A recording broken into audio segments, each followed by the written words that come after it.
Hello friends, myself Subhash Nagarse from Sri Digambar Jain Gurukul High School, Solapur.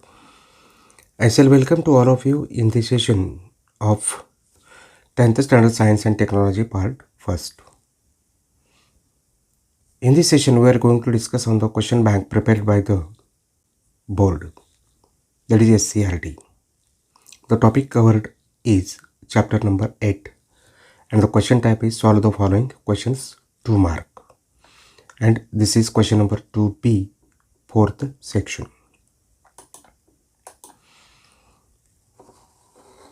Solve the following questions, 2 marks each. The previous questions has been discussed in the previous videos. So here we are going to discuss on topic number 8. When a copper coin is dipped in the solution of silver nitrate, shows a luster on its surface. Explain this process with the help of chemical equation. Copper is more reactive than silver, therefore copper displaces silver from its salt solution. Silver nitrate. The glittering white deposit of silver metal is formed on the copper coin. Hence, when a copper coin is dipped in the solution of the silver nitrate, it shows a luster on its surface after some time. The reaction is Cu, that is copper plus 2AgNO3 silver nitrate, gives you copper nitrate CuNO3 twice plus 2Ag, that is silver. Next question is electron configuration of a metal A is 281 and electron configuration of metal B is 2882. Which of the above metals is more reactive? Explain with reason. Friends, here metal A with electron configuration of 281 is sodium, that is Na. Metal B with electronic configuration of 2882 is calcium, Ca. Metal A is more reactive than B as it has to lose only one electron from the outermost shell, while metal B has to lose 2 electrons to achieve a stable electronic configuration. Classify the following metals based on their reactivity, that is Cu, Zn, Ca, Mg, Fe, Na, Li and Hg. Here more reactive, moderately reactive and less reactive, that will consider. The more reactive elements are Ca, Na and Li, that is calcium, sodium and lithium. Moderately reactive are Zn, Mg, Fe, zinc, magnesium and iron, and less reactive is Cu, Hg, that is copper and mercury. Write the molecular formulas of the following compounds: cryolite, fluorospar, sodium aluminate, copper pyrite, stannic oxide and ferrous tungstate. Here we will prepare a table, compound and molecular formula. First is cryolite, whose molecular formula is Na3Al(F6), fluorospar CaF2, sodium aluminate, that is NaAlO2, copper pyrite, that is CuFeS2, stannic oxide SnO2, ferrous tungstate FeWO4. Next is explain the concept of roasting and calcination. First we'll see the roasting. In roasting process, the sulfide ores are strongly heated in air to transform them into oxides. In this process, sulfide ores are oxidized to form metal oxides and sulfur dioxide gas. Calcination, second one. In the calcination process, the carbonate ores are strongly heated in a limited supply of air to transform into oxides. In this process, carbonate ores decompose to form a metal oxide and carbon dioxide gas. What is an alloy? Give 2 examples of alloy. First, alloy. The homogeneous mixture formed by mixing a metal with other metals or non-metals in certain proportion is called an alloy. And examples of this alloy are bronze and stainless steel. Next, explain Bayer's process. Friends, Bayer's process we'll see.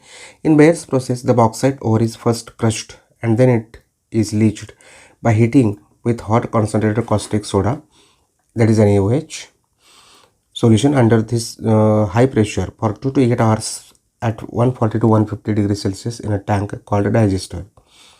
Aluminum oxide, being amphoteric in nature, dissolved in an aqueous NaOH solution, forming water-soluble sodium aluminate.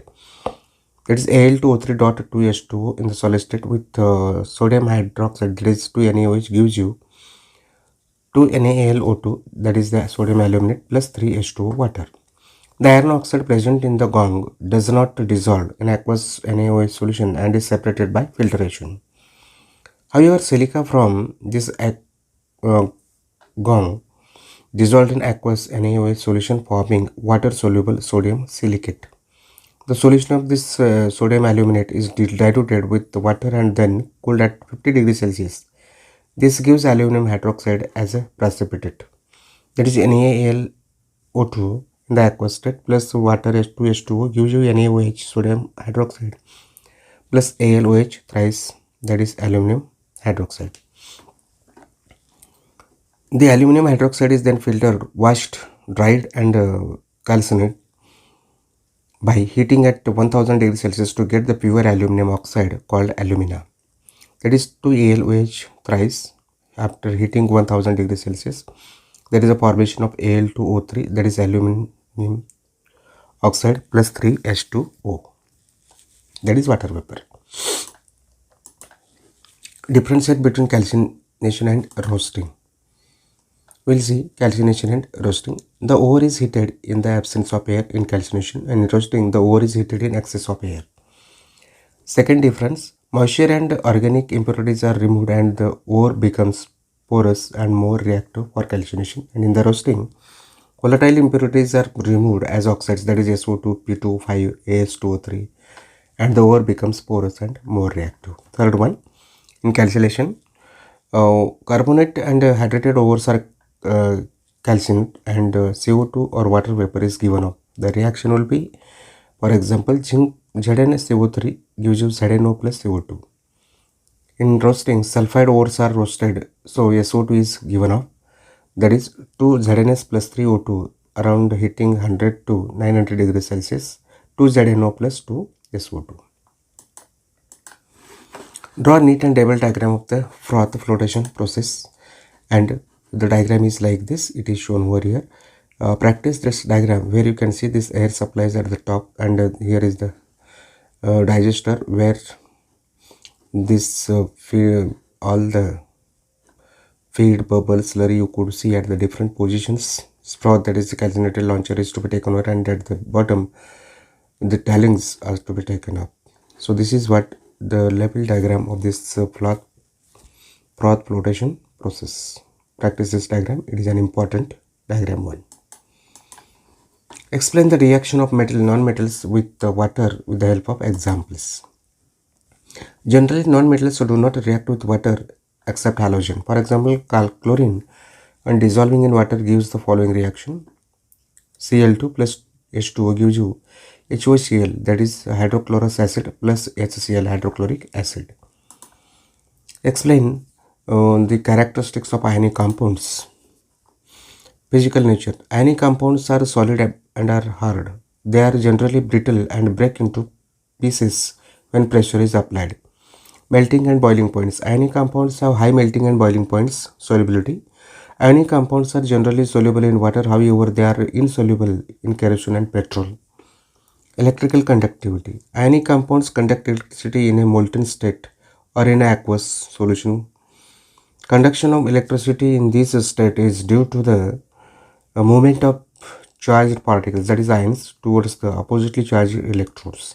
However, in solid state, ionic compounds do not conduct electricity as a movement of the ions is not possible due to their rigid structure. And next, what are the ampullaric oxides? Explained with example. So here, the oxides that form salt and water by reacting with both acid and base are known as ampullaric oxides. They show both acid as well as basic characteristics. Aluminum oxide and zinc oxide are ampullaric oxides as they react with acids as well as bases. Friends, I think you understood all the problems from this topic number 8. Thank you for watching this video. We will discuss in the next video, solve the following types of questions from the remaining chapters. Thank you.